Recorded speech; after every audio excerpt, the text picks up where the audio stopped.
Bonjour, je suis vraiment désolé de ne pas pouvoir vous rencontrer. Alors j'ai choisi l'option de vous répondre par vidéo. Je commence par les questions relatives à Björn le Morphir et vous allez entendre la voix de mon épouse qui va poser les questions. Question de Léa. Pourquoi le premier tome s'intitule Björn le Morphir et la suite change de nom et est Björn aux armées et Björn aux enfers? Alors quand on écrit une série, on a tendance à faire en sorte que dans chacun des titres se retrouve le nom du héros, pour plus de facilité pour le lecteur. J'ai voulu organiser les aventures de Björn en cycle, en m'inspirant d'Alexandre Dumas. Le premier, Björn le Morphir, c'est en quelque sorte un prologue, et puis il y a deux grandes histoires, Björn aux enfers et Björn aux armées. Voilà, tout ça me semblait finalement assez naturel. Question de Lionel. Pensiez-vous en écrivant Björn le Morphir et ses suites qu'il y aurait autant de succès? Alors, pour ce qui est du succès d'une œuvre, d'un texte qu'on écrit, d'un album pour enfants, on ne sait jamais le prévoir, évidemment. C'est toujours une surprise. Il m'est arrivé dans ma vie de terminer un livre en me disant, ah, celui-là, je pense que ça marchera bien, je le sens bien, et puis finalement, ça ne marchait pas tellement. Et au contraire, des textes que je terminais, dont j'étais content, mais dont je me disais que probablement ils n'auraient pas un succès commercial extraordinaire, et puis qui marche très bien. Donc non, par rapport à ce succès de Björn, je ne pouvais pas savoir à l'avance s'il serait grand ou moins grand. J'ajoute que c'est un sujet relatif. Le premier roman, c'est très très bien vendu. Ensuite, les ventes diminuent un petit peu, mais bon, c'est pas un succès qui s'apparente à celui d'Harry Potter, par exemple. Question de Clara. L'environnement physique dans lequel se déroule le récit ressemble étonnamment à l'Europe du Nord en hiver 1065. Dans quelle mesure est-ce fictif ou au contraire fidèle à la réalité de cette époque? Alors, j'ai choisi d'être très libre par rapport à la réalité historique des Vikings. Je me suis renseigné, mais je me suis renseigné pour nourrir mon imagination. C'est une histoire qui se passe dans un univers imaginaire, avec des créatures fantastiques. Je ne voyais pas un grand intérêt à essayer de respecter la réalité historique, mais comme je le dis, en revanche, je me suis pas mal renseigné, mais vraiment dans le but de nourrir mon imagination. Alors si j'ai placé l'histoire de Björn dans un univers imaginaire avec des pays inventés, c'est justement pour qu'il n'y ait pas de confusion pour le lecteur, que ce soit bien clair que on n'était pas avec les Vikings historiques, mais avec des Vikings imaginaires, les Vikings de Thomas la Vacherie. Question de Justine. J'ai remarqué que dans le roman de Björn le Morphir, il y avait beaucoup de mots, adjectifs, etc., qui peuvent ne pas être compris par le lecteur, qui est principalement un public de jeunes adultes et adolescents. Moi-même, j'ai eu quelques difficultés pour comprendre certains mots. Pourquoi avoir choisi des mots qui risquent de ne pas être compris? Ça me fait penser à une phrase de Tolkien qui dit, quand on achète des vêtements aux enfants, il faut toujours les prendre une taille au-dessus. Je pense qu'en littérature, c'est un peu la même chose.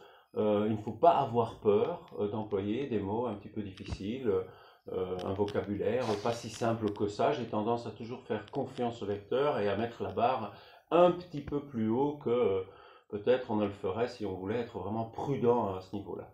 Voilà, je ne pense pas non plus que mes livres soient illisibles, hein. Comme je vous ai dit tout à l'heure, Björn a eu presque 75 000 lecteurs. Ces 75 000 lecteurs n'ont pas été rebutés par un vocabulaire difficile.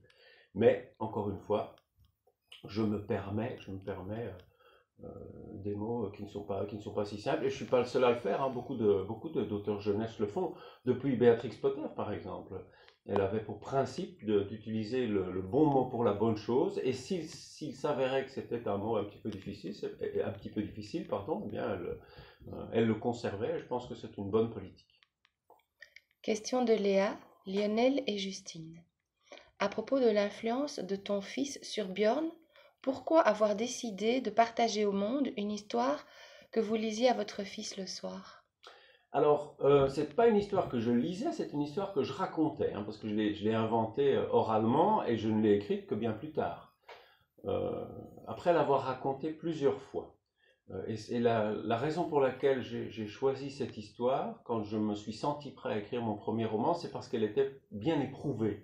En fait, je l'avais racontée, comme je l'ai dit plusieurs fois, ça m'avait permis de la peaufiner, d'enlever des parties qui étaient moins bien, de rajouter des choses, tout ça en tenant compte des réactions de mon fiston.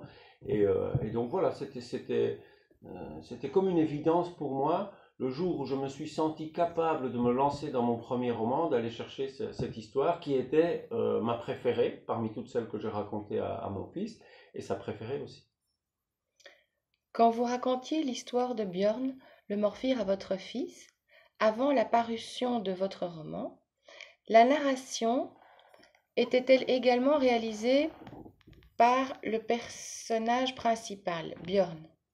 Parliez-vous à la première personne du singulier? Sinon, pourquoi avoir choisi ce narrateur?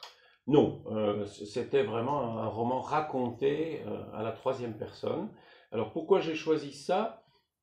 Je dirais que ça a été un choix assez instinctif, mais probablement influencé par des romanciers d'aventure pour lesquels j'avais une admiration éperdue, à savoir Stevenson avec L'île au trésor et J.M. Faulkner avec Moonfleet. Et ça me convenait très bien parce que, en écrivant à la première personne, je dirais que l'écriture, la narration venait plus facilement. Je pense que pour commencer à écrire un roman, c'est un bon choix à faire parce que, encore une fois, les phrases, en tout cas c'est mon expérience, viennent plus facilement.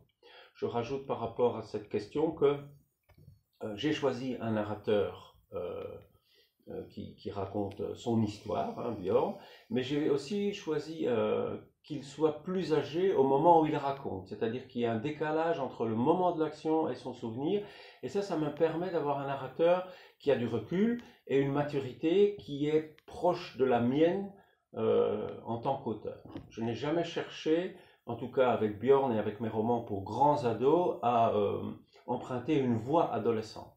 Pour moi, Björn écrit à 18 ans. Vous avez dit dans une de vos interviews que votre fils vous avait demandé certaines choses à inclure dans vos histoires, par exemple le dragon. Mais du coup, quelle a été l'influence de votre fils sur la série Björn?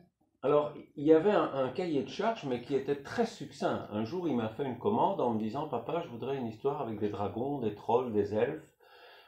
Et je suis parti là-dessus.